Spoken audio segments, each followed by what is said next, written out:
Hello everybody, welcome to the news feed for October 17th, 2017, and today is Wednesday, and there is some news going around, and I'm going to pick up on it. The first news of the day is that EA shuts down Visceral Games, and this is pretty bad for fans of any of the titles that Visceral has made. But as of Kotaku is an article by Jason Schreier. He states in beginning of his article that EA is shutting down Visceral Games, the studio behind games like Battlefield, Hardline, and Dead Space. The publisher said today that the Star Wars game in development at Visceral will be revamped and moved to a different studio. EA says altogether it will be now something completely different. And from what most of the content is, it's just like, I don't know how or why EA picks up developers like this with a strong pedigree. Dead Space is and still is a great game series, and no matter how a lot of people see 3 as a microtransaction kind of situation, it still was a great game.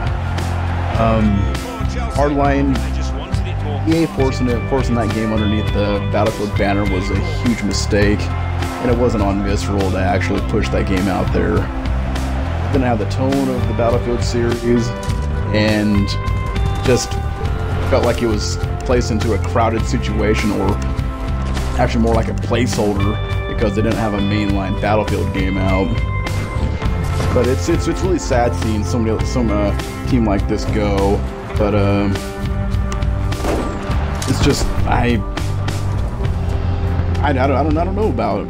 It's just pretty strange that they'd let something go like this, especially when the lead director on the game was Amy Hennig, who is responsible for the Uncharted titles, and she went to see newer patches since Uncharted, and this is just really unfair for her and for the fans of any of Visceral's games. And yeah, it's a huge mistake. Strong focus on that Titan pilot. Well done. In other news, PUBG. Everybody's heard of it by now, hopefully. But they have news coming up here based around the launch of the Xbox, and PUBG developer Bluehole is working on new features for the Xbox One release and full PC launch. In a recent blog post, the Battlegrounds developer said that it was testing new vaulting and climbing abilities.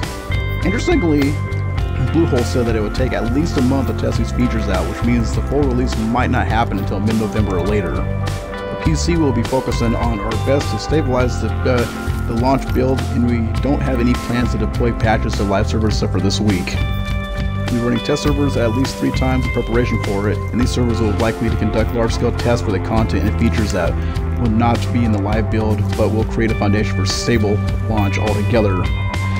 PUBG is one of those games that has surpassed even my expectations. Seems to be bigger than Call of Duty or anything else of that caliber. And I just want your take on PUBG. Is it going to do well? Is it going to sell well? From what I've seen, it seems like it might. But anyways, thank you for stopping by and checking out the news feed. These are really brief and quick. Just give me your feedback, and I'll be happy to check you out on Twitter or anyplace else. But thanks again, and enjoy your night.